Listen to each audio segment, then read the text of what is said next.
people, satisfação, mais um dia repleto de oportunidades. Sejam bem-vindos ao podcast My Business, um podcast do grupo My Job. Meu nome é Felipe Ávila e hoje aqui comigo eu tenho o pastor Henrique Maia, pastor e fundador da Igreja Ednis e do Instituto Ednis. Pastor, seja bem-vindo ao My Business, é um prazer ter você aqui. Meu irmão, agradecer o convite, uma alegria estar aqui. Enfim, né? Saiu Estávamos essa tentando agenda aí marcar. há um bom tempo, por alguns percalços não podemos nos encontrar antes, mas muito feliz de estar aqui, uma alegria mesmo. Eu queria começar hoje fazendo uma análise a respeito de igreja. Vamos começar por esse prisma. Okay. Eu sempre digo que quando eu falo sobre assuntos relacionados às coisas de Deus, eu tenho até uma leveza, porque eu me sinto em casa. Esses dias fui fazer uma entrevista com um entrevistado que era sobre eucalipto. Eu tinha que estudar muito sobre eucalipto para conseguir, mas agora me sinto mais em casa. As escrituras falam que no final dos tempos, dois elementos aconteceriam. O evangelho seria pregado em todo o mundo, em testemunho a todos os agentes, e então viria o fim. Mas o apóstolo Paulo fala sobre a apostasia como um dos sinais da volta do Senhor. Certo. Evangelho crescendo e gente abandonando. Parece a priori um contraposto. Certo. Você visualiza que estamos próximo do final dos tempos e esses elementos estão acontecendo? Bom, vamos lá, começar teologizando, né? Bom, eu sou da área da teologia bíblica e de hermenêutica e exegese, seriam meus campos de estudo, né? Tá bem.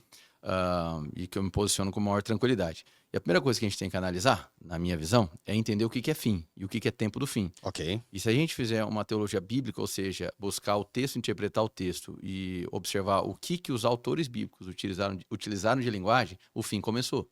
Então, Pedro, ele define ou ele qualifica o tempo do fim no dia de Pentecostes. Okay. Então ele enxerga que há um fim que foi iniciado a partir do cumprimento da profecia de Joel capítulo 2. O tempo do fim começa ali. Então o fim começa ali. Então Okay. Nós estamos no tempo do fim? Sim, estamos no tempo do fim há 2000 anos.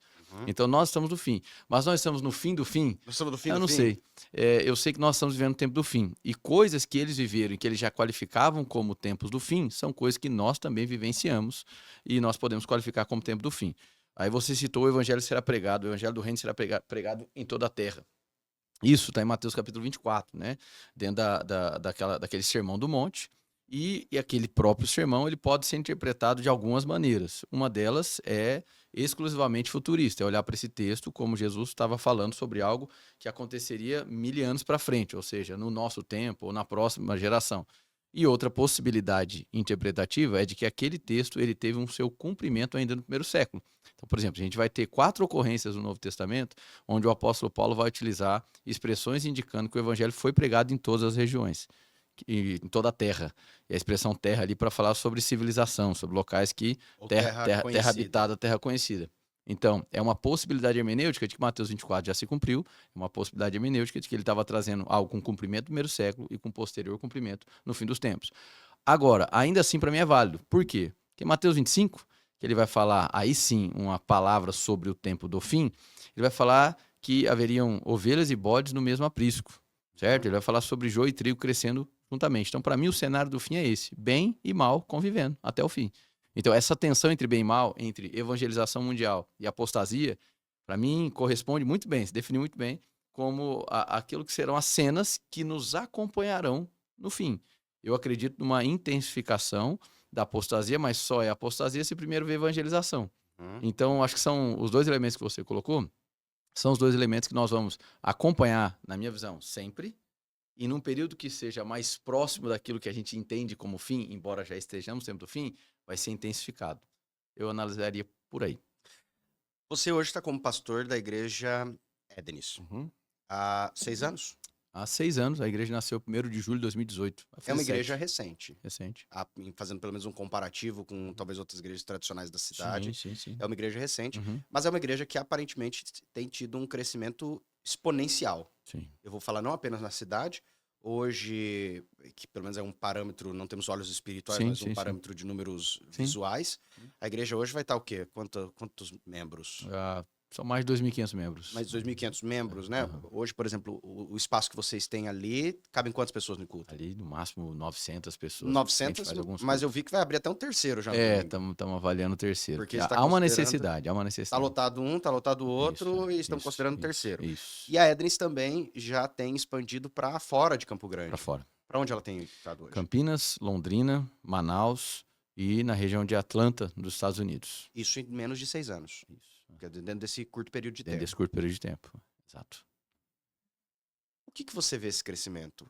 É lógico que a primeira resposta, imagino, é o Senhor. Uhum. Né? Como diz no livro de Atos, o Senhor acrescentava à igreja aqueles que haviam de ser salvos. Exato. Mas talvez a minha pergunta seja, por que o Senhor estaria acrescentando a Ednis e não estaria acrescentando a tantas outras centenas, talvez, Uhum. que já existiam? Certo. Bom, vamos lá. Acho que é muito bom refletir sobre isso. Num primeiro momento, eu acho que a resposta, a gente tem que partir dessa expressão. Não, é Deus. Pronto. Eu acho que é o ponto de partida da discussão. Aí o que a gente pode discutir é, ok, Deus envia, mas para que haja permanência, o que precisa ser feito? Ok. Certo? Então, assim, Deus pode ser que ele acrescente pessoas e pessoas em diversos lugares, mas muitos desses lugares as pessoas não permanecem Uhum. ou não conseguem construir as relações. Então, vou fazer um paralelo com a ideia de unidade na Bíblia, né? Tá. A unidade ela não é criada por nós, ela é criada por Deus e ela é em Cristo. Agora, cabe a nós manter a unidade. Efésios capítulo 4, manter a unidade pelo vínculo da paz. Então, a gente não cria, mas a gente tem uma responsabilidade de manter. Então, eu poderia dizer que o crescimento quantitativo ele é atribuído ao Senhor. A responsabilidade de manter essas pessoas que Deus envia é nossa. Não sei se eu consegui Você deixar. está dizendo, Deus envia, mas aí nós temos uma responsabilidade de mantê-las. Isso. Agora, por que é que na Edris Deus enviou tantas pessoas em um curto período de tempo? Olha, a gente poderia divagar em diversos componentes, certo? Mas que acho que passa por diversas questões. Desde a linguagem, desde o diálogo cultural, desde a quebra de paradigma, desde ser um elemento novo na sociedade, né? Essas são questões, acho que é válido. A figura da liderança ou a história dos líderes, acho que tudo isso compõe. No entanto, ainda assim a gente tem que partir e não se esquecer de que o fator principal é Deus. Quando a igreja iniciou, ela, em 6 meses ela tinha mais de 600 pessoas. Então foi tudo muito rápido. E nesse tudo muito rápido, a gente não tinha o nível de organização, gestão e programação que a gente tem hoje. Então, isso é importante. Então, não foi um fator causal. Olha, as nossas programações, as nossas estratégias. Não. O crescimento que Deus enviou atropelou as nossas estratégias. A gente nem tinha estratégia para isso. A gente não tinha nem estrutura para isso. A pandemia, que foi terrível, lamentável, ela acabou que, para nós, estruturalmente, deu fôlego para poder conseguir agora desenvolver uma organização que fosse sustentável para lidar com o tamanho da igreja. Faz sentido? Uhum. Então, assim, eu vejo que Deus sopra, Deus envia, aprove a ele, isso é um mistério da soberania de Deus, o porquê é que ele, para alguns locais, ele envia um quantitativo mais expressivo que outros, mas aí a manutenção, a cultura deste lugar, a maneira os princípios que norteiam a liderança, uma visão clara de para onde estamos indo, que isso é um ponto que eu identifico também em muitas igrejas, não há uma visão clara. Existe uma perspectiva de evangelho, que óbvio é inicial, mas você está falando de gente, e gente precisa ter uma noção de para onde está indo. E você precisa ter um discurso claro, um direcionamento, um vislumbre do futuro, é a visão. E muitos não têm. Então, nós fazemos questão de deixar muito claro a nossa espinha dorsal doutrinária, qual é a nossa identidade teológica e para onde nós estamos indo enquanto visão. E como que a gente trabalha, quais são os valores inegociáveis. Eu acredito que isso traz para as pessoas um senso de responsabilidade. Então, para quem está tentando conhecer a Edris, eu até brinco, falo assim, a Edris ela é moderna da porta para fora, mas quando você entra, vai ver que ela é uma estrutura mais tradicional. A gente é mais ortodoxo na teologia, os nossos processos são processos que valorizam mais a história da igreja. Então, a gente é bem moderno, da porta para fora, da porta para dentro. A gente tem uma estrutura litúrgica, a gente valoriza a liturgia, a gente valoriza símbolos. Então, essas questões para o tempo presente, eu acredito que há sim uma assertividade de discurso, mas, sobretudo, há um senso de responsabilidade com aqueles que Deus envia. É claro, se você me perguntar assim, todas essas pessoas são devidamente cuidadas, eu diria que é uma utopia dizer isso. Cuidadas da maneira como eu gostaria que fossem cuidadas. Mas há uma abrangência. A gente busca uma cultura de cuidado significativa. A gente se antepõe a uma manipulação que tem ferido tantas pessoas. Lá nós recebemos muitas pessoas que nascem de novo na igreja, certo? Ou se reconciliam. Mas também nós temos pessoas que migram de denominação. E muitas delas chegam muito machucadas. Muito marcadas. Por uma cultura de performance, muito machucadas, porque simplesmente foram tratadas como se fosse um objeto de reposição. Muitas pessoas desestimuladas com a ideia de igreja que elas foram apresentadas, que não é a ideia de igreja de Cristo, entende? Então, eu gosto de analisar o fator quantitativo como sim, foi Deus quem confiou.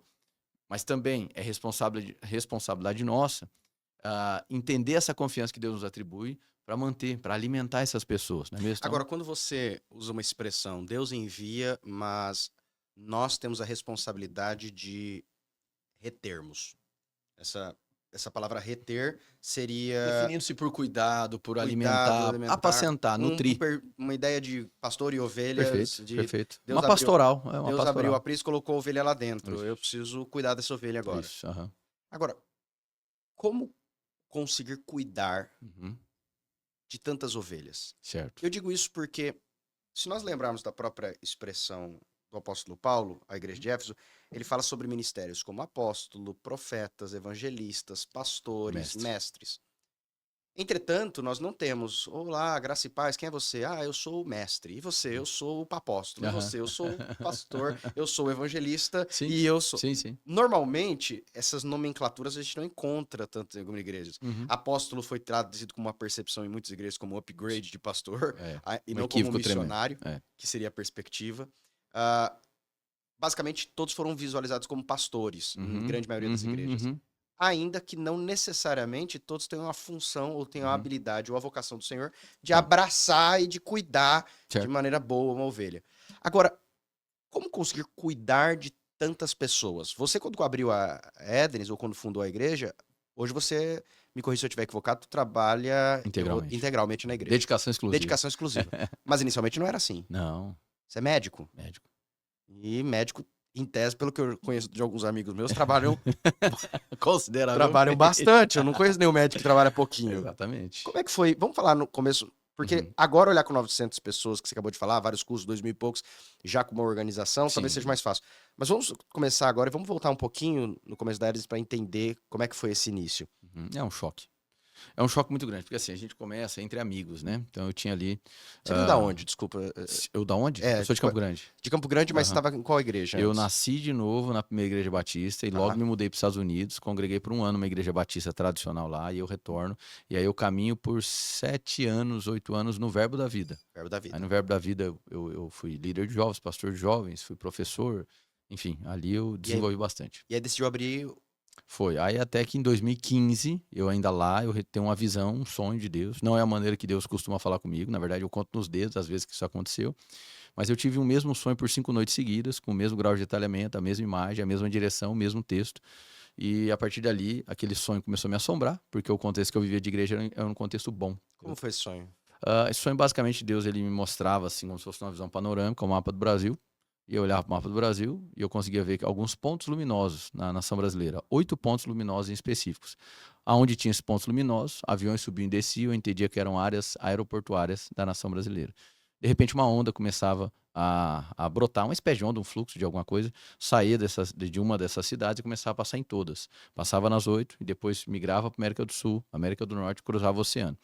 Eu começava a ficar aflito, angustiado com aquilo para tentar entender o que era. A cena aproximava e onde eu via essa onda chegando, eu percebia a cidade entrando em abalos. Então eu via viadutos chacoalhando, via igrejas, via escolas, via faculdades, via prédios do poder público chacoalhando. E eu me perguntava, que onda é essa? Que onda é essa? Que onda é essa? Era quando eu acordava.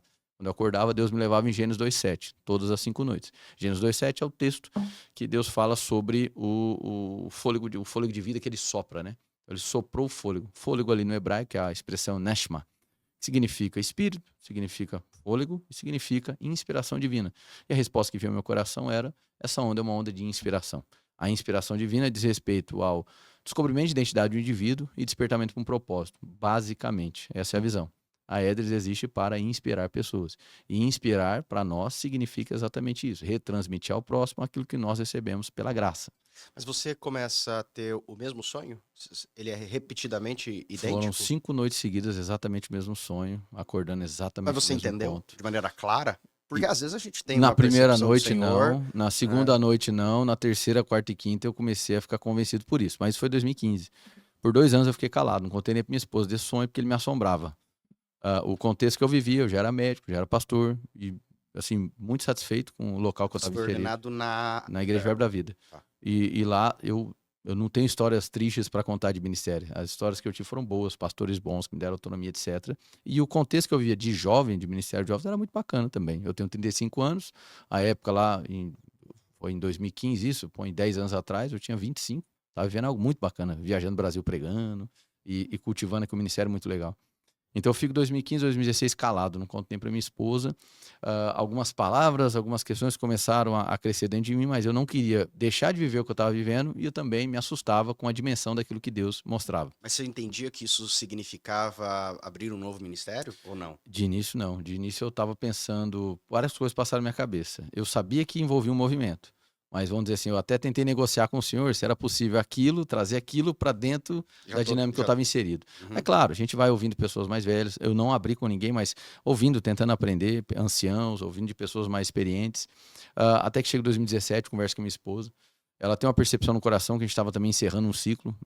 Essa era a percepção dela e eu compartilho com ela o sonho. A gente decide, fala, então, assim, com o tempo você vai, é uma espécie de gestação, né? Você vai tendo algumas confirmações na sua relação com Deus de que aquilo envolvia um movimento. E o meu maior, vamos dizer assim, dificuldade de assimilação era essa, de abrir mão daquilo que eu vivia. Hoje eu tenho divergências teológicas do local que eu congregava, mas à época do que eu tinha de conhecimento suficiente, eu estava plenamente satisfeito. Entende? Um contexto de ministério muito bacana, alcançando vidas, ensinando a palavra, muito satisfeito mesmo. Até que então, 2017 é o ano definitivo. Em dezembro eu comunico minha saída, eu tiro um tempo, uns 4, 5 meses de oração para entender onde eu iniciaria. Você parou de ir lá na Verbo. Aí foi em dezembro. Em dezembro foi quando eu encerrei ali o tempo de ministério. Foi por lá. ruim. Foi difícil, cara. Foi difícil. Foi muito difícil porque pelo carinho, assim, sabe? Mas os pastores entenderam isso? Ou não, naquele momento? Não, assim, não entenderam no sentido da dor da separação. Porque eu digo um pastor, porque um membro sair da Claro. igreja, não que Sim, seja sim. ruim, mas Sim, eu imagino um sim. membro sair da igreja. De repente um pastor Uhum. chegar, então, entendi que Claro, foi meu claro. momento aqui, Não, e eu etc, tinha uma tal. influência significativa, óbvio que eu sei disso. E por isso que quando eu comunico a minha saída, eu não comunico dizendo o que eu iria fazer. Eu só comunico minha saída. E eu me retiro mesmo, me fecho para não conversar com as pessoas, porque era uma adesão minha, não era adesão dos outros. Mas você né? parou de ir na Verbo depois que Aí você comunicou parei, isso? aí parei. E aí eu fiquei janeiro, fevereiro, março e abril, buscando no Senhor mesmo, entender. A minha ideia era começar o ministério em Goiânia. Era um dos pontos luminosos que eu vi do Senhor. Só Na da região igreja de não disse que Goiânia. você tinha desviado, alguma coisa desse Não, sentido? não. Só sabia. Você Não, eu digo porque... Você constrói um testemunho, então era suficiente, mas houve uma expectativa do que é que vai acontecer. Tá. Para os pastores, eu deixei muito claro. Óbvio, na minha saída, eu comuniquei de maneira muito clara. Falei, olha, por 3 anos eu venho gerando isso, desde 2015, não compartilhei com ninguém, mas com vocês eu estou deixando muito claro. Eu percebo que isso é o início de um novo ministério, com características específicas e etc, e etc. Bom, eu não tinha a definição do onde ainda, até que quando a gente estava em abril de 2018, eu estava nos Estados Unidos, inclusive, de férias, e aí, ali, a gente vê claramente em oração que era para iniciar em Campo Grande, que era onde eu não queria começar, justamente pelo bom passado que eu tinha, ia gerar aquele sentimento, né? Mas, enfim, eu entendi que custa muito caro ouvir e obedecer a voz de Deus, mas custa mais caro ouvir e não obedecer. Então, eu decidi obedecer. E aí, 1º de julho é quando a gente começa de maneira oficial. Ainda em junho eu já tinha começado algumas reuniões na casa do meu pai. Então eram meus pais, meus sogros e mais um conjunto de 6 casais de amigos. Era assim que começou. Esses casais eram amigos lá da Verbo. Eram Que pessoas, eram mais próximos de você. sim, e que eu não os convidei, evidentemente. Eu comuniquei minha saída, eles juntaram, falaram, e agora? Eram pessoas que eram amigos, né? Amigos Eram íntimos. amigos próximos. E agora, o que a gente faz? Falei, agora que vocês vão continuar o trecho de vocês. Isso é uma percepção minha. Isso é uma direção minha. Isso não cabe a vocês. Vocês vão continuar desenvolvendo o que vocês estavam fazendo. Passado algumas semanas, eles reuniram, falaram, a gente quer conversar com você. E aí, da boca deles, falaram, olha, a gente conversou com as esposas, elas estão aqui, e a gente entende que aquilo que Deus tem para nós, chamado e etc., ele é vinculado àquilo que Deus vem desenvolvendo através da sua vida. Esses casais estão ainda hoje? Então, todos. Que legal. Então, eles são meus amigos que fundaram o ministério. E talvez eu diria que esse é o nosso bem mais precioso. A gente fundou entre amigos, a gente celebra uma cultura de amizade. E as nossas amizades não são institucionalizadas, a gente continua sendo amigo. E quando vocês iniciam, então, o ministério, de maneira física, começa a fazer na sua casa, mas eu imagino que começa a crescer o número na casa... A gente Mas começa cresceu o número de pessoas. na casa do... Na casa do sogro, a gente falou. tentou ao máximo não noticiar isso. Aí quando a gente encontra um espaço, que era lá na Mata do Jacinto, a gente começa a fazer algumas reformas do local, tipo assim, capinar, literalmente, porque era uma garagem de caminhão. A gente começa a fazer ali. E Mas aí, não era pequeno lá, eu conheci lá. Não era um espaço pequenininho, né? sim, mas a gente É. falou assim, mas o valor era pequenininho. Então era bom, entende? Aham. Então a gente falou assim, poxa, vamos começar por aqui. E aí a gente começa em junho, de maneira oficial foi 1º de julho, 2018, oficial, E, o, divulgamos. e o nome não era Ednis. Era morada. E aí, no mês de junho, a gente falou, vamos fazer, já que tem o prédio aqui, a gente tá arrumando, vamos fazer alguns encontros. A gente começou a fazer domingo de manhã porque não tinha luz. A gente vamos fazer domingo de manhã, porque não tem parede, não tem luz, a gente faz aqui. Nesse Por processo, que não tinha luz? porque ainda tinha que fazer um monte de coisa. O prédio estava derrubado, etc. Vamos iniciar. Vamos iniciar. E aí vamos de manhã. E começou o culto de manhã por conta disso, porque não tinha energia. Aí a gente começa. E quando a gente começa, a gente não divulga, só que começa a chegar as pessoas. Se divulgam. Foi um negócio bizarro, assim, sabe? De pessoas próximas ali da própria região. Começou. E aí quando, assim, foi muito rápido. Foi tudo muito rápido. Então, assim, na verdade a gente focou em quê? Vamos contemplar o que Deus está fazendo. Vamos buscar cuidar das pessoas ao máximo. Existe uma necessidade estrutural, física, etc. Em 1 ano e meio, a gente estava com 4 cultos lá. Então, assim, a gente falou, olha, existe algo que Deus está soprando, a gente tem que olhar para ele, esse é o nosso papel, a gente nem tem estrutura para comportar tudo isso, vamos deixar claro isso para as pessoas. Então, assim, a gente estava com, vamos dizer assim, 600 pessoas, tinha 6 pequenos grupos, por exemplo, entendeu? E capacitação financeira para montar tudo isso? Vocês que aportaram? Como é que foi isso? Então, a primeira reunião foi maravilhosa, porque daí juntou eu e os amigos, falou, a gente vai ter que fazer um combinado aqui. Quanto que cada um vai contribuir mensalmente? A gente vai ter que definir isso aqui pra gente saber o primeiro passo que a gente vai dar. Claro. E foi literalmente isso. Nós, entre amigos ali, eu vou dar isso aqui, eu vou dar isso aqui, isso aqui, isso aqui. Então, beleza. Então, esse é o nosso nível de compromisso financeiro. Pode dar mais, mas não tem como dar menos. Porque a gente vai fazer conta em cima disso aqui. É a nossa palavra, beleza? Então, foi dessa maneira. Foi muito legal. Isso aí eu conto, o pessoal chora de rir, mas foi exatamente isso. Falou assim, se abaixar, nós vamos reunir aqui entre nós. A gente não tem esse negócio de 10% na oferta. É fixo, é fixo. Tipo assim, faça chuva, faça sol, é isso aqui. Com os meus, a gente não fazia isso, mas entre nós era isso. Então, o primeiro passo vai ser esse. Combinado. Aí, assim, os donos do prédio, eles fizeram um valor muito baixo para nós. Então, assim, realmente... Quanto você pagava pelo lugar lá? Na época, acho que era R$1.500. É barato, hein? É muito barato, entende? É muito barato. E cabia o quê? Lotado deu o quê? A gente conseguia colocar bem apertado 350 pessoas. Mas R$1.500 é muito barato. Não, era muito. E a gente foi, claro, reavivando ali o prédio, melhorando, mas era muito barato. Então eles ajudaram muito a gente, muito mesmo. E aí, cara, as coisas começaram a acontecer. As cadeiras, aí a mãe de um dos pastores, né, que é o Gustavo, tinha um buffet e aí cedeu as cadeiras. Aí foi assim. Aí quando a gente falou, não, precisamos comprar cadeiras, a gente fez uma campanha, minha cadeira, minha vida, brincando assim, né? Aí, tipo, cada irmão, a gente conseguiu uma cadeira por R$65. Aí cada irmão comprou uma cadeira, tipo isso. Claro, então, eu dou 10, eu dou 5, tipo eu dou isso. 2. Então, foi um trabalho, assim, de mutualidade mesmo, cara. Fantástico, assim, fantástico. E as coisas foram acontecendo. Assim, literalmente. A gente sem deixar nada pra trás, sempre responsáveis. A igreja começa com o nome Morada. Começa no Morada. Por quê? Porque é o seguinte, a visão é essa que eu te disse, né? Inspirar pessoas. Então, para nós, a palavra inspiração é o que importa. E aí, a gente tinha definido assim, que a frase seria um lugar de inspiração, e é até hoje. Só que aí, a gente começa a pensar em nomes vinculados à inspiração ou inspire. Só que aí eu encontro do Brasil, por exemplo, a Rede Inspire, lá do Carlito Paes. E eu entro em contato com o pessoal de lá. Eu consigo contato, falo assim, olha, a gente quer começar uma igreja com o nome voltado para inspiração e queria saber se tem alguma dificuldade, vocês encontram. Os caras falam assim, olha, só de você ter nos procurado e não ter saído botando as coisas, forçando a barra, olha, fica à vontade, coloca. Falei, pô, que legal, os caras foi muito legal. Só que aí esse pastor, não o Carlito, um outro falou assim, mas vocês pensam em expandir? Em de repente ir para outros lugares, etc? Falei, sim, isso está dentro do bojo da nossa visão. Ele falou assim, então só questiona entre vocês se realmente é válido, porque aqui também está no processo de expansão e pode ser que em algum momento atrapalhe vocês. Cara, tem sabedoria no que ele está falando. E aí, beleza, ok. Eu sou muito apegado à visão que Deus entregou. Ao nome em si, nem tanto, sendo bem sincero. E a gente sentou numa reunião e a gente falou assim, bom, já que é um lugar de inspiração, vamos pensar em algo voltado para um lugar. E a gente fortalece a frase, não o nome. E aí, uma irmã nossa, que era da área da mídia, levantou isso. Falou assim, que tal Morada? Falei, então, vamos embora. Foi. E quanto tempo foi Morada?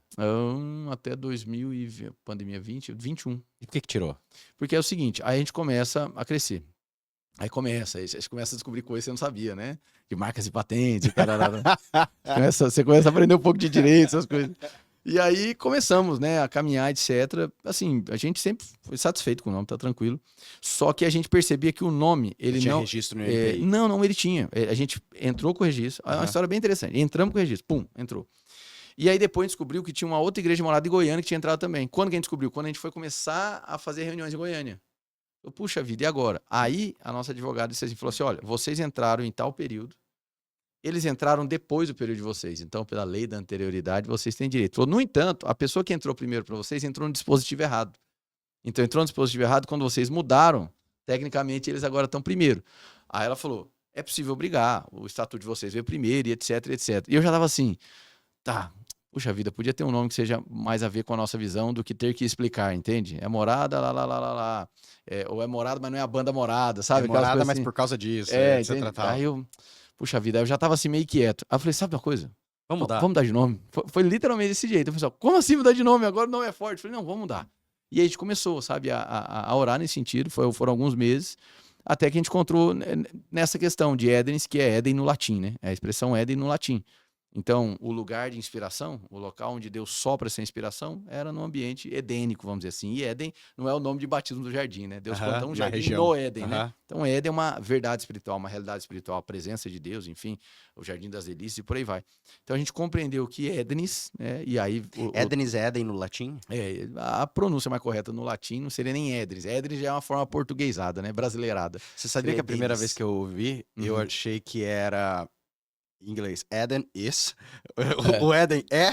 Isso. Lá nos Estados Unidos, que é church, o pessoal tipo, Eden is church, né? É, alguma coisa nesse sentido. Mas não, Eden seria a maneira de se escrever no latim. Mas aí você registrou. Aí não.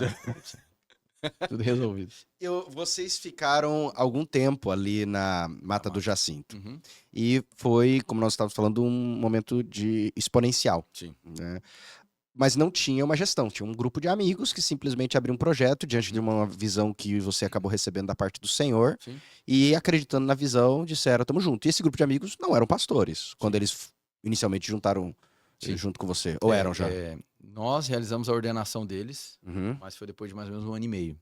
Eram pessoas que eu já conhecia e etc, observavam aptidão e etc. Hoje, obviamente, a nossa carreira para chegar ao ministério é muito mais longínqua, é muito mais complexa. Eles até por caminhar, alguns ali caminham comigo há 15 anos, 16 anos, eu já enxergava atribuições específicas, etc. Mas quando iniciou, eu era o único pastor ordenado mesmo, era eu.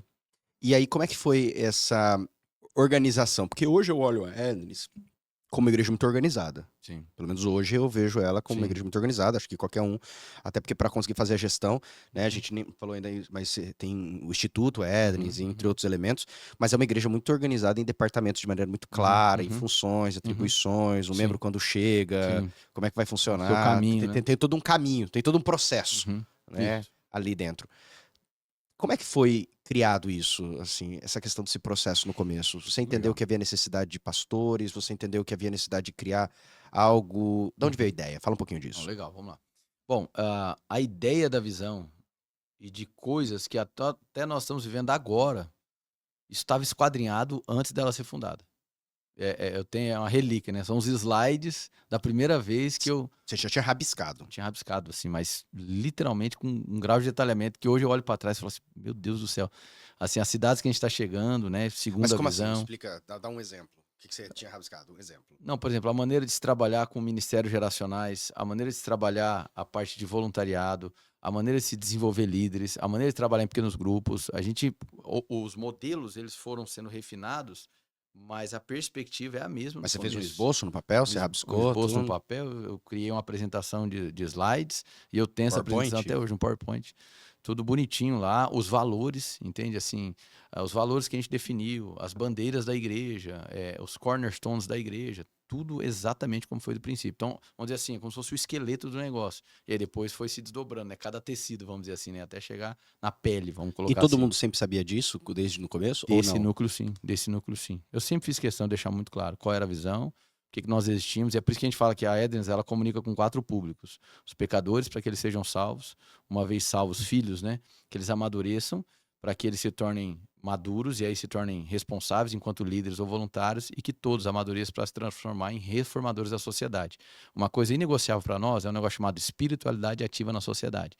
Então a gente é uma igreja que ela é muito atenta às dores da cidade. É uma igreja que busca olhar para a cidade como o local da sua vocação, entende? Não apenas o local da sua exploração. Então a gente olha para Campo Grande como uma responsabilidade, um encargo. Por isso o Instituto, por isso a nossa maneira de se desdobrar olhando para as áreas da sociedade. Então isso para nós é algo inegociável para a igreja. entende? Não de viver não restrito ali no templo, naquela celebração a par do que está acontecendo na sociedade. Não, a gente é muito antenado, esse diálogo cultural para nós, ele é um imperativo. Para quem é Edris, é um imperativo. Você sabe que uma das coisas que você acabou de me pontuar, eu acho que é válido a gente avançar nisso, que é um dos grandes desafios na grande maioria das igrejas, Sim. é a capacitação da atual liderança, de fato, visualizar cada membro como alguém que pode se tornar um líder no futuro. Com certeza. Né? Hoje a gente tem pessoas, vou usar talvez um paralelo da parábola do semeador, Uhum. que são os plantados entre os espinhos. Certo. Né? Eu até fico dizendo que eu acho que esse é o cenário mais perigoso. Uhum. Porque o primeiro, no meio do caminho, nem nasceu. O segundo, nasceu, morreu. Mas o do meio dos espinhos, a Bíblia não fala que ele morre, mas também não fala que ele cresce, mas também fala que ele dá fruto. Só que ele apanha. Só fica lá. Não, cresceu junto com os espinhos, e são aqueles membros que estão há 1, 2, 5, 10, 20, 15 anos, não são maduros, Uhum. não produzem frutos, Uhum. não são responsáveis pela vida de outros. Uhum. Você tem uma visão de igreja para que isso não aconteça dentro da Ednis? Uhum. Membros que passem anos lá Uhum. e que você olha ele lá e fala, olha, até ele vem na igreja. Uhum. Até vem, Uhum. não parou de vir. Uhum. Mas esse aqui, zero fruto. Uhum. Tá. Se tornou um ato religioso, Tá. meramente. Não é. Esse risco sempre acontece, evidentemente. A gente tem controle sobre todos. Mas, vamos lá, alguns pontos. Eu acredito que existem alguns elementos culturais que a igreja, né?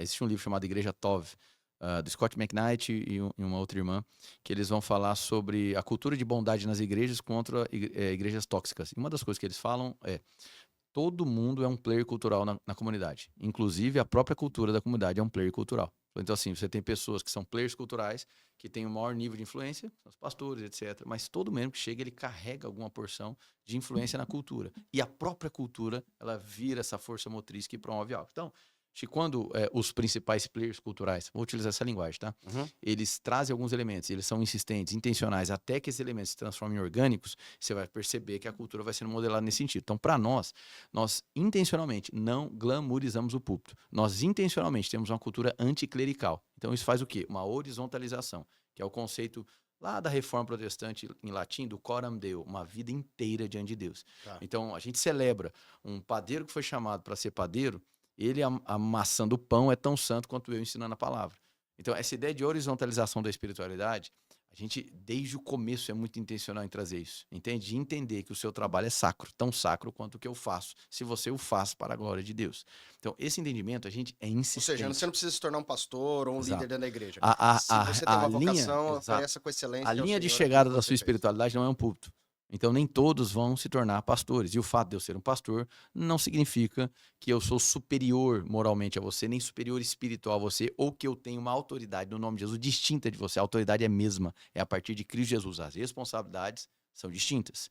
Então, a gente caminha nesse sentido. Até respondendo uma pergunta que você fez lá no começo. Por que é que todo mundo chama de pastor? Especialmente porque pensa-se que igreja é um local de cuidado. E dos chamados ministeriais, a que mais está vinculada a cuidado são pastores. Então eu vejo que é uma questão semântica cultural, mas tem uma questão também de má utilização das outras expressões. E também não vejo a necessidade de você ficar enfatizando. Então, por exemplo, eu tenho 35 anos. A igreja lá, embora eu tenha 35 anos, ela é uma igreja de família. Uhum. Então você vê uma camada de jovem, você vê muitos senhores, muitas famílias e muita criança, muito.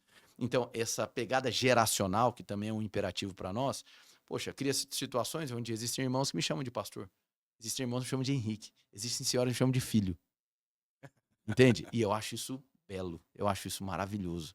Então, por quê? A gente tem uma cultura anticlerical. Você está no ministério, você não vai gozar de privilégios. Se você está no ministério, significa que você é maduro para assumir responsabilidades. Então, isso, à medida que a gente vai sendo intencional, vai se transformando em algo cultural, vai se tornando orgânico. E aí você vai percebendo algumas coisas acontecendo, pessoas celebrando ocupação de espaço na sociedade, pessoas celebrando o desenvolvimento de uma carreira, pessoas celebrando o fato de ser excelente dentro de um cenário. Tem muitas pessoas na igreja que atuam em algum cenário político.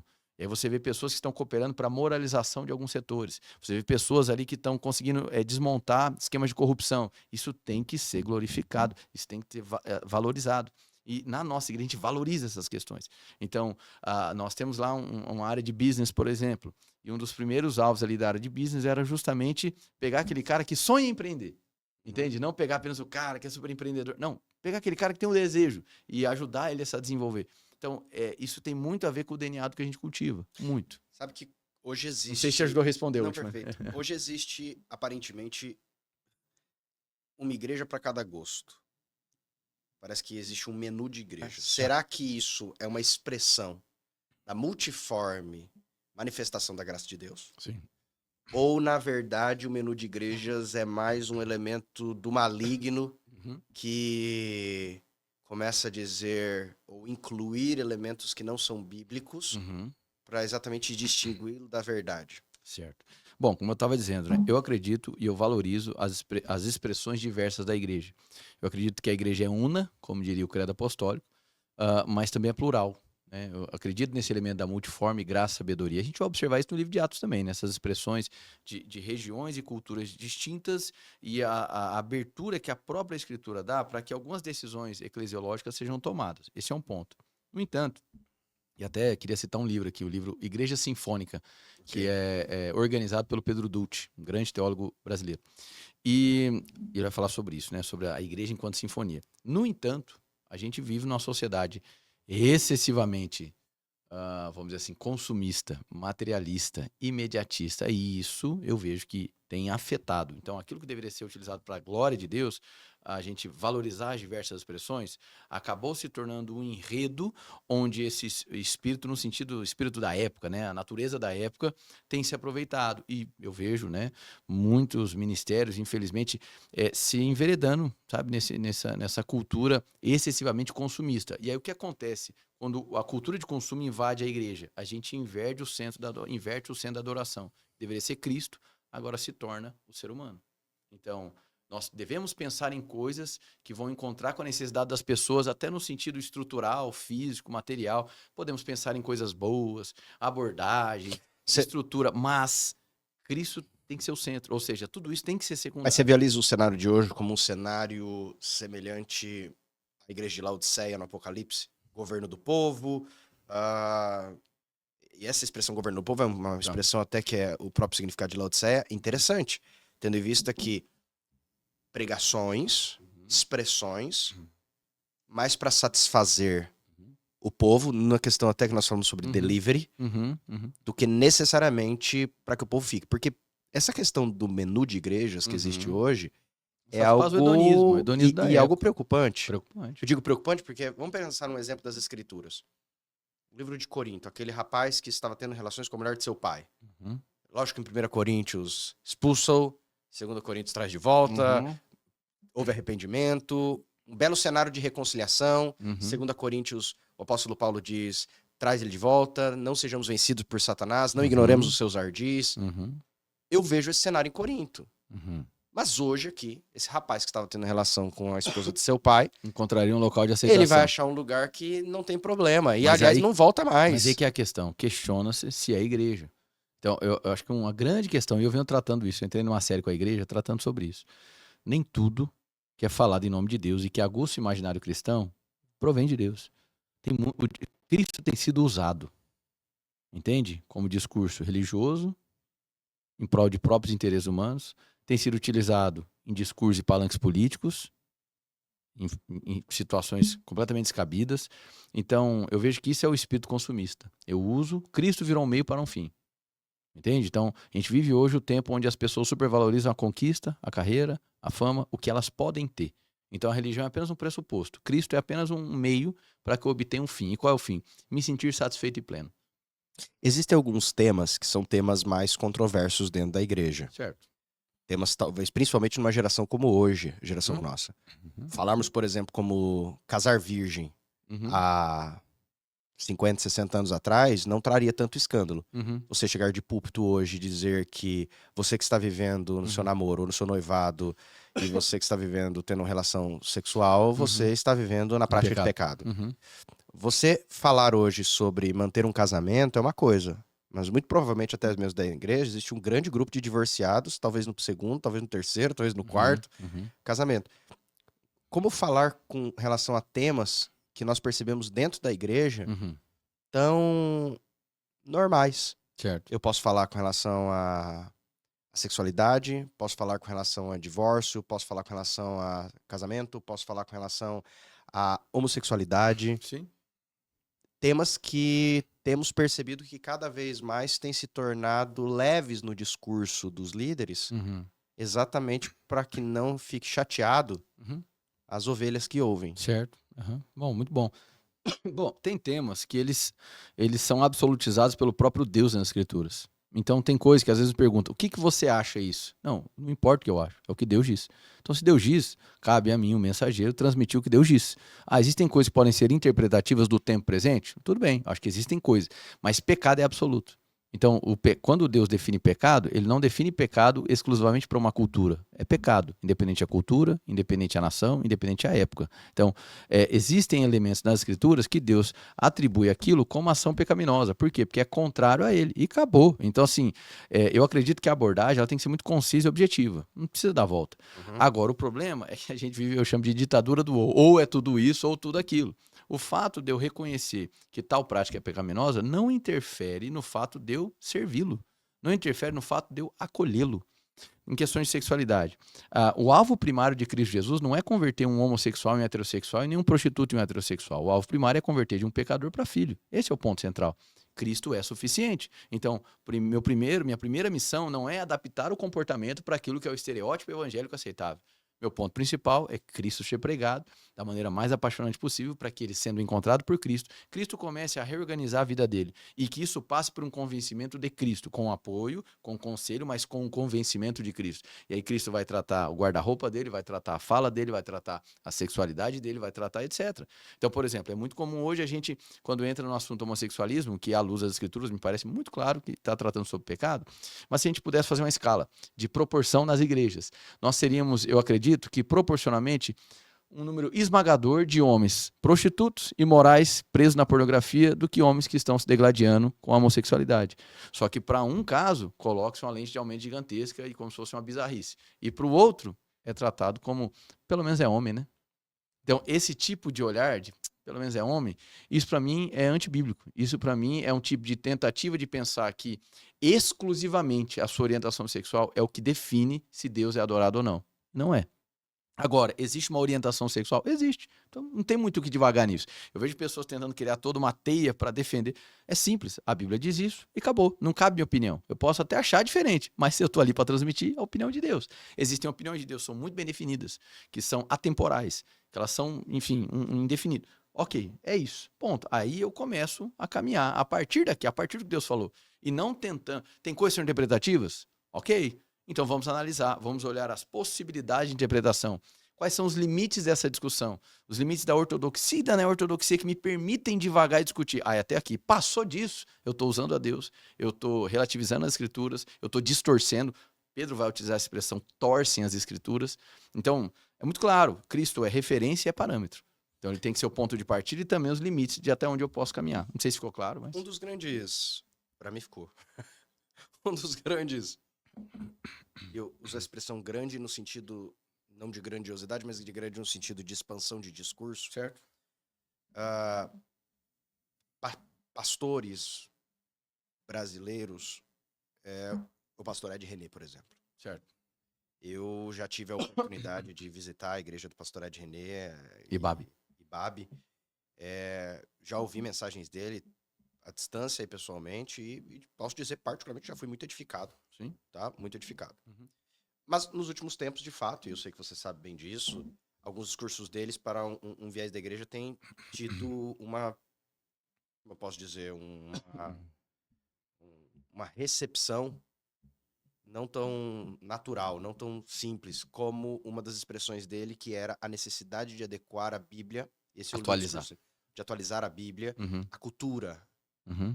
A gente precisa fazer uma releitura das Uhum, escrituras diante do cenário cultural que nós estamos. Uhum.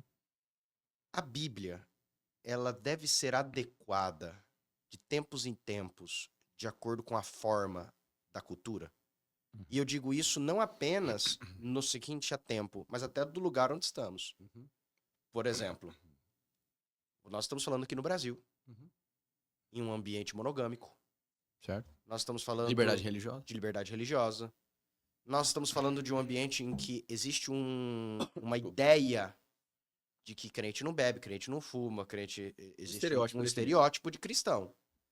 Se eu pegar esse mesmo padrão, e levá-lo, por exemplo, não vou nem falar numa tribo indígena, mas vou Certo. talvez levar num primeiro momento a Alemanha. Tá. Os cristãos, nossos irmãos estão na Alemanha, nossos irmãos estão na Itália. Vou falar agora da bebida, por exemplo. Uhum. Cerveja ou vinho Comum. é algo muito comum Socialmente comum. dentro da realidade, da realidade da igreja ali. Certo. Se nós levarmos agora para um cenário para países do Oriente Médio, mesmo aqueles que creem no Senhor e se convertem a Cristo, ele tem 2, 3 ou 4 esposas. Como Uhum. adequar aquela história de um pastor que chega numa tribo indígena e chega para ele e diz, olha, ele tem 5 esposas e diz, você só pode ter uma. No dia seguinte ele chega e diz, pronto, matei 4. Resolvi o problema. Se adaptou. Se adaptei. Matei 4 porque não tinha o que fazer. Então, a Bíblia, como ela deve ser interpretada à luz da cultura? Ela muda de acordo com o tempo? Ela muda a visão de acordo com o lugar? Tá. Ou ela existe um parâmetro absoluto? Entretanto, nós que às vezes interpretamos equivocadamente. Certo. Bom, o Ed René, ele até tentou explicar um pouquinho sobre o que ele quis dizer com a atualização da Bíblia. Eu acredito que ele foi muito infeliz na terminologia que ele utilizou, embora eu consiga entender onde ele quis chegar. O problema é que daí tem outras exemplificações que ele utiliza que acabam, vamos dizer assim, fragilizando até a própria defesa dele. Enfim, com todo respeito, obviamente. Agora, o ponto é que eu vejo da seguinte maneira. Existem questões que são dogmáticas, completamente inflexíveis. Por exemplo. Crença na Trindade, a observação dos sacramentos, a compreensão de que a igreja é o corpo de Cristo, a certeza de que Cristo voltará, a autoridade de Cristo que hoje perpassa pela igreja. Assim, existem coisas muito bem definidas. A certeza da morte de Cristo e a sua ressurreição. Entende? Então, por exemplo, hoje se fala muito sobre os liberais teológicos, que na minha visão, o Ed René não é. Na minha visão. Um dos pilares do liberalismo teológico é a demitologização das escrituras, no sentido de que a ressurreição de Cristo não aconteceu. Ela é desnecessária. O que importa é Cristo no seu coração, como filosofia de vida, etc. E isso é um princípio liberal. Então, existem coisas, dogma da fé cristã, que eles são inflexíveis. Tentar flexibilizá-los, acabou. Agora, existe uma exegese cultural que nós devemos fazer? Sim. E como que essa exegese cultural deve ser feita? Timothy Keller talvez seja o grande maestro para ensinar sobre isso. No livro Igreja Centrada ele fala muito sobre isso. Essa exegese cultural não é no sentido de entender as necessidades de uma sociedade, entender o seu modus operandi e tentar encaixar as escrituras. Isso é atualizar a Bíblia, que eu acho que é problemático. Mas em se deparando com esses fragmentos culturais, com esses buracos, dores culturais, entender como as escrituras abordam essas questões. Me dá um exemplo. Então, vamos lá. A gente tem uma situação de... Você trouxe aqui da bebida, certo? A bebida. A Bíblia não traz, na minha visão, um absoluto de pecado no ato de beber. Então, acredito que quem tenta devagar, até você citou um rapaz agora, porque ele tenta trazer no sentido de que o vinho que era tomado nas escrituras, não era, enfim, a argumentação é bem frágil. Ok. Então, assim, eu não vejo que há um absoluto divino dizendo assim, é proibido ou que é pecado. Eu, particularmente, não ingiro álcool em absolutamente nada, nenhuma hipótese. Mas eu não vejo que seja pecado.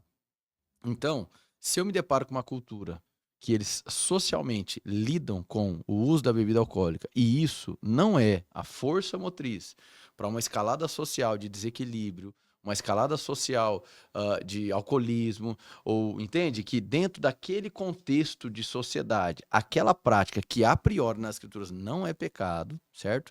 E aquilo socialmente é aceito dentro de um conceito de moderação e equilíbrio, eu acho que não é que o pastor vai fomentar isso. A questão é que não há por que lutar contra isso. Estou colocando, é óbvio que existem alcoólatras em todos os contextos do país. Só estou colocando. Enquanto que em outros países, essa mesma questão que a priori não é um pecado, a maneira como ela é absorvida culturalmente é de uma maneira extremamente desequilibrada. Entende? Então, esse é um primeiro nível de discussão acerca disso. Então, eu não vou adaptar, eu não vou mudar. Não, lá é pecado, aqui não é. Não, não é pecado.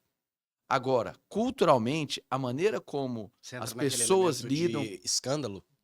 Não cheguei ainda lá. Tá. Eu estou falando apenas de uma questão de compreensão social. Okay. O elemento de escândalo aí é outro, porque aí vem uma outra questão. E tem um outro conceito também, que é do que é ensinado. Porque, na minha visão, o álcool, na nossa cultura, ele propicia uma série de questões, inclusive machucar o próximo. Então, é muito difícil a gente olhar para 10 pessoas do nosso convívio e, dentre essas 10 pessoas, não encontrar alguém dessas 10 famílias distintas que, dentro do cenário familiar, não tenha tido problema com bebida. Então, a gente tem uma endemia de problema com a intoxicação alcoólica. Então, apenas por isso e por eu ser cristão, eu vou ter uma sensibilidade com o tema. Entende? Aí, eu vou para que lado? Então, é pecado. Para proteger o cara de não pecar. Não, aí eu estou indo além das escrituras. Então, eu vou ensinar com equilíbrio e explicar aqui, na minha visão, ainda que seja uma prática lícita, cabe a nós ter a responsabilidade da condução. E eu diria que a abstenção, ela seria o caminho mais sábio. Você acha que nesse caso seria muito semelhante... E Não sei se eu consegui deixar claro para ti. Muito perigo, tal como Eva disse, não comer nem tocar. O Senhor não disse não para tocar, É. mas tocar é uma proteção. Porque se eu não toco, chego mais longe e também não como. Mas muitas das práticas assim, de controle que surgem das igrejas, de controle no sentido ruim, de não, tá proibido, não faça, não pise, não converse, não dialogue, não sente na mesa, é debaixo de um ímpeto de proteção. Só que é um protecionismo que descamba para o controle. Aí, sendo controle, é manipulação. Então, assim, eu vejo que quando a gente fala sobre adaptações culturais, não é do texto bíblico, o texto é sagrado, mas é de olhando para o texto, como que ele aborda, como é que ele dialoga com essas dores. Mas jamais de, não, aqui é pecado. Então, assim, aqui ter 2 mulheres é pecado, mas lá, culturalmente, não é. Então, tá tudo bem. Não, porque ali é um absoluto moral. As escrituras deixam muito claro, relação monogâmica é o que agrada ao Senhor. Então eu me deparei agora com uma sociedade, uma cultura que o natural é a poligamia. Pois bem, convertendo os seus corações, você vai conhecer a Cristo e Cristo vai te orientar numa situação que a poligamia não é agradável a ele. Ponto. Entende? Agora, entende? Então, tem questões que elas são inflexíveis, tem outras que são discutíveis e tem outras que podem ser recomendáveis. Então, na minha visão, eu consigo enxergar essa diferença de nivelamento. Então, para cada sociedade, a gente vai ter uma abordagem. Então, esse tato cultural, esse diálogo cultural, essa exegese cultural. Mas a exegese cultural, ela nunca se sobrepõe ao texto bíblico. Essa que é a questão. A autoridade é das escrituras. Se existem pontos que ela delimita de maneira inflexível, acabou. Quando nós olhamos a realidade da igreja, uma das coisas que são essenciais dentro de muitas igrejas é o momento do culto. Certo. O momento do culto ali parece que é o creme de la creme. Talvez, principalmente dentro da maioria das igrejas evangélicas, o culto de domingo à noite, ou algo assim. Quem toca se prepara mais para tocar, o pastor talvez se dedica mais para preparar a mensagem. É o creme de la creme. Contudo, e você já falou sobre isso hoje, o princípio de igreja, a própria palavra da origem grega, é ser chamado para fora, não para dentro. O momento do culto é um momento mais para cristãos ou não cristãos? Bom, eclesia, né, que é a igreja, ela tem uma definição de assembleia. Tem algumas aplicações de chamados para fora, mas no sentido religioso, a característica mais que Jesus queria trazer era de assembleia. O culto é o encontro para a adoração do Senhor com alguns elementos que têm características de orientação bíblica. E o culto, ele carrega um princípio que eu acho lindo do cristianismo. Ele não segrega. Então, ele é para todo tipo de pessoa, seja cristão ou não cristão, seja pessoa de classe social baixa, seja, enfim, de qualquer segmento da sociedade. Ele é um ponto de encontro. E nesse ponto de encontro, Cristo é o centro, os elementos devem apontar para Cristo e o ensino ele deve ser abrangente e versátil o suficiente para que o não cristão e o cristão possa conhecer ao Senhor. Então, é evidente que quando a gente fala sobre culto, a gente pensa já da nossa maneira contemporânea de fazer culto. Num local, num prédio, numa igreja. Se a gente olhar lá para o começo, na igreja do primeiro século, você vai ter um peso de no templo e nas casas, e esses templos não eram igrejas como a gente pensa, era o templo que eles tinham disponíveis. Então, o templo, no templo e nas casas, demonstra que eles valorizavam o encontro. Então, o culto é o momento do encontro, onde existe uma canalização, uma expressão religiosa, de cunho religioso, focado no transcendente, que é o Senhor.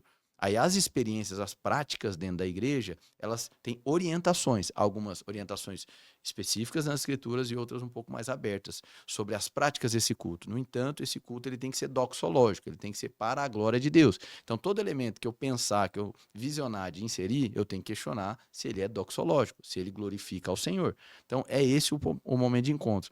Então, com todos esses elementos cristianizados, eles não seriam exclusivamente para os cristãos? Eu creio que não. Por quê? Porque os próprios elementos são pedagógicos. Entende? Os próprios elementos. Você pega uma pessoa que nunca pisou na igreja, ela vai num dia que está sendo ministrada a ceia. Ali você tem elementos pedagógicos, é lúdico. Você tem um pão, você tem o conteúdo da uva, né? O vinho, o suco de uva. E aí você começa a trazer o simbolismo. Isso aqui é pedagógico. O corpo aponta o pão aponta para o corpo, foi esmagado. O vinho diz respeito ao sangue de Jesus. E quando a gente prova isso, alguns vão olhar só como memorial. Eu vejo como memorial, eu vejo como meio de graça, né? Então, é um momento de fortificação da fé, um momento de consciência de graça. Então, eu estou o quê? Ensinando, eu estou educando as pessoas. Então, o culto, ele dentro, para ser culto, né? Ele tem que ter palavra. Ele tem que ter leitura, oração e ensino. Você vê ensino. que o ID do Senhor é um ID que tem mais relação dentro da igreja ou fora dela? Fora. Fora capilaridade social, contexto familiar, contexto profissional. E como que você visualiza isso no ensino, pelo menos as ovelhas da Edris? Certo, bom, vamos lá. Todo o contexto, qualquer palavra que eu ensine, certo? Ainda que ela tenha uma expressão muito mais voltada para cristãos, no fim dela, pelo menos 5 a 10 minutos finais, eu vou trazer um apontamento vinculando ali a questão salvífica. Entende? Então, vou dar um exemplo aqui. Eu estou numa série agora, onde eu estou tratando sobre verbos que Deus colocou nas Escrituras e como isso afeta o nosso imaginário, né? E os seus detalhes, filigranas, né? Então, quando nós falamos sobre oração, eu posso construir toda uma didática sobre orar. Mas no final, as pessoas precisam saber que Jesus orou por elas. Então, alguém orou por você. Eu vou tratar sobre julgar, por exemplo. Julgar a si mesmo, julgar o próximo, julgar o conteúdo. Mas no final, a gente vai falar que Deus julgou o pecado. Entende? Então eu acredito que sempre deve haver um espaço. Centralizar em Cristo no final de todas as coisas. Sempre. Sabe que você hoje acaba trabalhando, nós falamos sobre isso hoje, com povos distintos. E não digo povos, perdão, vou reformular. Gerações distintas. Certo. Você tem o senhorzinho, você tem o jovem, você tem o adolescente e você tem a criança. São pessoas de gerações distintas. Talvez dentro de um louvor, por exemplo, o senhorzinho acha que tá alto demais, Sim. O jovem acha que tá baixo demais, a criança talvez não esteja entendendo, mas é legal, e assim subsequente. Como conseguir ser uma igreja para todas as gerações? Legal, muito bom. Isso para nós é um dos nossos desafios e alvos, missão para nós. Para mim, a igreja do futuro não é uma igreja que tem muita tecnologia, embora a tecnologia seja bem-vinda. Para mim, a igreja do futuro ela é inclusiva. Então, ela pensa na criança, ela pensa no idoso, ela pensa no autista, ela pensa no PCD, ela vai pensar em tudo isso. Então, eu penso nisso. Então, por exemplo, para nós, as nossas adaptações é justamente pensando em versatilidade. E de exemplos práticos. Exemplos práticos. Você falou do som. Entende? Então, assim, eu até por ser jovem, eu compreendo essa cultura mais do... Não é nem de espetáculo, mas, poxa, do som mais alto, aquele negócio. Mas a gente vem num ritmo cada vez mais progressivo de reduzir para que a igreja se ouça. Então, eu penso que o litúrgico, mais pedagógico, é que o canto seja congregacional. Já conseguimos completamente? Não. Mas já tivemos reclamações por conta do som? Sim. Especialmente por quem? Por idosos e, de repente, pais de crianças autistas, que a criança não teve que ficar no culto. Então, essa pessoa precisa estar no culto. Ela precisa receber do culto. Então, nós vamos pensar nela. Então, uma vez que eu tenho uma frase muito interessante, até de um autor que, enfim, alguns consideram controverso, que é o Ariovaldo Ramos. Ele diz da seguinte maneira, ele fala assim... Na fé cristã, primeiro a gente constrói a rampa e depois a gente pensa no degrau da escada. Entende? Então, assim, eu penso nessa ideia de igreja.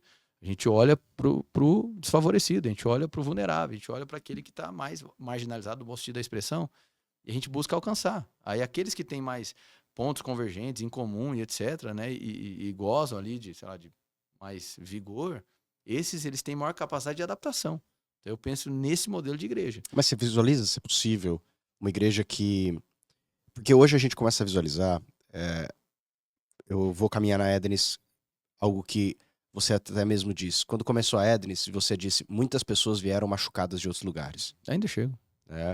Aliás, eu ouvi isso no começo, de que a igrejas criticando a Ednis como uma igreja que ficava pescando em aquário. Essa era a expressão. Né, dizendo... Eu não tinha tempo nem para cuidar de todo mundo, não queria ter tempo para pescar. Que era exatamente gente que não via gente de fora. Gente ímpios, pessoas que não conhecem o Senhor. Mas vinha o pessoal lá da Batista, da PIB, vem um pessoal da Atos, vem um pessoal da Verbo, um pessoal, etc. A gente tem uma proporção de 55% a 45% entre pessoas que nascem de novo e pessoas que vêm de outras denominações. Agora, essas pessoas que chegam, como você... Será que essas pessoas, elas... Você visualiza, quando essas pessoas chegam, um cenário para você cuidar e curar feridas? Porque essas pessoas já chegam com uma carga. Sim. Uma carga de problemas, Sim. E de pressupostos. de pressupostos e de crises. Porque muitas dessas pessoas talvez sejam aquele exemplo que a gente deu antes do menu. Tá? Sim. Que eram, simplesmente talvez era um rapaz que tava no louvor, que tava em relacionamento com a namorada dele, e o pessoal lá falou, senta, você vai ficar no banco. Vou ficar no banco nada, tô vazando, tchau, mas vou pra outra igreja. Ou a outra moça, que é uma moça que tá divorciada, e talvez lá na igreja dela disse, olha, aqui agora você não pode, sei lá, tô dando um exemplo, Certo. vai pro banco. Não, eu não vou ficar banco, eu amo Jesus, eu vou pra outra igreja. E ela fica pesquisando. Como tratar com esse público, que é um público já... Carimbado, já conhece. Falar de Bíblia é difícil, às vezes, com pessoas que talvez já conhecem. Eu já conheço na igreja há muito tempo. Eu acho que a gente tem que, assim, valorizar o fator tempo. A gente sempre diz isso para as pessoas. Às vezes chega a gente lá que já quer fazer um monte de coisa, quer fazer não sei o quê. Ele fala assim, ó, primeiro, você vai passar por a gente chama de bases, que é para você entender a nossa visão, pra você entender para onde você está entrando. Segundo, espera. Então você não precisa começar a fazer um monte de coisa. Por quê? Você precisa desfazer a mala que você chegou, para você começar a construir uma nova mala, vamos dizer assim, entendeu? Então tem que desmonta essa mala, vai tirando as bagagens de início, entende? Isso leva tempo. Alguns levam 1 ano, outros levam 2, 3 anos, entende? Então, esse tempo onde tem muitos que acostumaram só a fazer. Tá na hora de ouvir um pouco, tá na hora de compartilhar, entende? E permitir que haja esse processo da desconstrução. Ele tem que existir. Uma das coisas que eu faço mais questão é de ser isso foi uma exigência de Deus quando eu comecei a igreja. Ser uma igreja que crê e que pensa. Então, Como assim? A igreja ela tem que ter senso crítico. Entende? As pessoas precisam examinar o que é ensinado, o que é pregado e nunca aceitar como verdade universal porque eu que tenho autoridade estou falando. Ok. Então, examine nas escrituras. Bereano, entende? Então examine nas escrituras. Nós valorizamos a cultura profética. Examine a profecia. Entende? Julgue nas escrituras. Não tenha medo de dizer assim, olha, isso não faz sentido. Tá tudo bem. Entende? Então, assim, é o que eu disse. Tem coisas que a gente trabalha em intencionalidade para se tornar orgânico. Mas será que na prática é assim? Se alguém chegar para você, pastor, e seguir uma pregação e falar para você assim, olha, o que você disse, desculpa, não tem sentido. Já acontece muito de ter perguntas. Ela não vai ser, ainda que não expressamente, mas eu talvez vou usar essa expressão excluída, ainda que não seja a melhor expressão. Eu entendi. Mas estigmatizada por isso. Mas estigmatizada por isso, dizendo... Como assim? Então, aí vai da minha, vamos dizer, força de personalidade para lidar com isso. Eu lido bem, cara. Eu lido bem. Sabe por quê? Eu cresci assim, cara. Eu cresci ao lado do meu avô. E meu avô, ele estudava demais. E ele sempre falava sobre isso, assim, leia de todos os autores possíveis. Você lê bastante. Lê bastante. Para que você consiga ter crítica. Se você criticar, sem você ter o mínimo de acesso a entender a linha de pensamento do outro, não dá. Então, assim, existem críticas e críticas. Existe aquele que é o antagonista, eu sei disso. Mas eu gosto do ambiente da pergunta. Eu gosto. Para mim, ele manifesta primeiro um nível de interesse. As pessoas estão interessadas. Ela só formulou a pergunta porque ela prestou atenção nisso. Então, só para concluir, eu fomento isso. Que haja um senso crítico no que está sendo pregado, um senso crítico que está sendo ensinado. Então, é claro, a pessoa chega, olha, desculpa, né? Eu queria fazer uma ponderação, isso que você falou... eu enxergava de outra maneira, poderia me apresentar. No ambiente pastoral mesmo, a gente tem as reuniões pastorais. São quantos pastores hoje, né? Aqui, ativos 25 ordenados. Bastante. E aí, conversando assim, né? Aí eu pego e falo assim, vamos tratar esse ponto? Tá, ok. E existem pastores que discordam. Sim, existem alguns pontos. E mantém-se discordando mesmo depois. Não, é isso que eu falo. Tem coisas que pode haver divergência. Não é dogma. Exato, doutrina secundária. E que existe margem para discussão. Então, por exemplo, a gente pode falar batismo do Espírito Santo. Existe uma possibilidade de compreensão carismática e pentecostal. Entende? E eu dou espaço para os pastores adotarem uma postura mais pentecostal ou mais carismática. Vai ter um pastor que acha que vai ser arrebatado antes, outro depois. Assim, ser, por exemplo. Porque, por exemplo, o caráter escatológico é especulativo. A minha maneira de ensinar escatologia, eu tento não me fechar em nenhum dos rótulos. Mas a minha interpretação bíblica, ela é preterista parcial. Não é total, é parcial. Então, em boa parte se cumpriu, outra parte vai se cumprir. A maioria de todos ali vieram de uma ala futurista. Normal. Agora, tem coisa que para mim não dá. Entende? Que não dá para negociar porque não tem texto suficiente. Agora, há texto e a possibilidade argumentativa, legal. Fere um dogma de fé? Não, então tudo bem. Então a pessoa chega e fala assim, olha, não concordei com a Trindade. Bom, então você está no lugar errado, porque aqui nós somos trinitários, é um dogma inegociável. Entende? Olha, a questão do batismo do Espírito Santo, a evidência inicial ou depois, se tem línguas ou não, pô, isso é Não dá para uma especulativo. testemunha de Jeová chegar lá e continuar testemunha de Jeová. Entende? Então eu vejo esse espaço do diálogo, do questionamento, eu acho ele extremamente bem-vindo. Agora, tem gente que não entende isso? Claro, tem gente que às vezes vai para isso para um lado para vociferar e tal. Possível também. É um risco que se assume. Mas eu prefiro esse ambiente horizontal do que esse ambiente de cima para baixo, entende? Quando o apóstolo Paulo estava se despedindo do último encontro com os irmãos de Éfeso, Uhum, ele disse algo para eles: uhum, lobos devoradores entrarão no meio de vocês. certo. E pelo que se percebe na primeira carta ao Apocalipse, eles se atentaram quanto a isso. É verdade que eles foram criticados por abandonar o primeiro amor, mas elogiados porque colocavam à prova aqueles que se diziam apóstolos e não eram. Tá, Uma das grandes estratégias que a Escritura nos fala de Satanás é seus ministros se transfigurarem em ministros de justiça. tá. O próprio Satanás pode se transfigurar em anjo de luz. Uhum, Quando uma igreja começa a crescer para o reino e expandindo, uhum, eu sou alguém que particularmente visualiza muito que Constantino nos converteu e ali havia uma grande estratégia de Satanás, porque dali para frente alguns elementos é, foram positivos, mas outros elementos foram negativos, uhum. tá? A paz, ela é boa e a paz ela pode ser ruim, Sim, pode né? anestesiar. A gente sabe que a paz pode anestesiar. Igrejas podem não crescer por causa da paz, mas Sim, na guerra pode acontecer. O sangue dos cristãos, como eu já dizia, pode se tornar semente. sim. Como buscar diante do Senhor, diante de tanta gente entrando, discernimento para lobos devoradores? Vou usar essa expressão, Uhum, que é a expressão bíblica. uhum. Como conseguir cuidar do rebanho ao mesmo tempo e filtrar. E eu não falo nem agora algum pastor, mas tanta gente chegando de tantos lugares diferentes, pessoas que na verdade querem destruir ao invés de edificar. Certo. Bom, a palavra de Deus diz em Efésios, inclusive, que há a luz, o acraseado ali na nossa língua, tudo se manifesta. Uhum. Eu acredito que o nosso comprometimento é de andar na luz. Nem sempre a gente vai conseguir identificar no tempo que a gente gostaria. Estava ouvindo esses dias o Sam Storms, que é um teólogo reformado, continuista. Ele é uma rara exceção. Eu gosto muito dele ensinando. E ele era um dos amigos íntimos do Mike Bickle, que era o presidente do IHOP e que infelizmente descobriu-se um escândalo violento. E ele, nessa entrevista, ele disse, olha, eu me martirizo por ter convivido no círculo íntimo dele e não ter percebido nada. Ele falou, no entanto, aí ele disse, eu não tô dizendo que ele é Judas, mas até Judas, já completamente desviado dos seus propósitos, nenhum dos discípulos conseguiram observar que ele estava desviado dos seus propósitos. Uhum. Então nem sempre é fácil. Eu Uhum. acredito que na maioria das vezes existem sinais, né? Mas esses sinais só aparecem se a luz estiver manifesta. Então o nosso comprometimento não é de fazer uma caça às bruxas, mas de permanecer na luz. A luz da palavra, ensinando, entende? Cuidando, apontando para Cristo. Esse é o nosso alvo. E eu acredito que aquilo que é muito desviado do seu propósito vai aparecendo. Nem sempre, mas a maioria das vezes.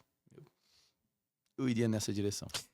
Hoje nós vivemos numa época que acaba sendo uma época, pastor, que existem dois vieses. Eu tenho um grupo de Uhum. pastores hoje que estão voltando e de maneira intensa a um cenário de judaísmo e outros que estão se distanciando. Entretanto, muitos irmãos têm tido um levantamento até mesmo de, usamos essa palavra aqui, coerência. Certo. Por exemplo, tudo que está na lei de Moisés deve ser rejeitado? Hum. Nós sabemos que pela graça sois salvos, por Sim. meio da fé. Isso não vem de vós, é dom de Deus, não vem de obras para que ninguém se glorie. E de fato, talvez nem estamos falando aqui sobre ambiente de graça. Tá. Mas, por exemplo, a Edenis é uma igreja que recebe dízimo. Sim. Sim. Dízimo para alguns é da lei, para outros não, é da época de Abraão. Uhum. É dado a Melquisedeque, um período Uhum. anterior à lei. Uhum. Entretanto, circuncisão da mesma forma foi dada anterior. Sim. Para os adventistas, o sábado, na verdade, não faz parte da lei, por mais que esteja nos 10 mandamentos, mas faz parte da antiga aliança, ou para ser mais preciso, antes do Éden, quando Deus santifica o sétimo dia. Hoje nós falamos sobre algo que você expressou dizendo, o pecado é pecado. Uhum. Mas dentro da realidade hoje da igreja, como distinguir de fato, diante dessas divergências, o que é pecado e o que não é? Tá, não, legal. Bom, assim. Porque, desculpa, só até Aham. fazendo uma última conclusão. Muitos pontuam os 10 mandamentos.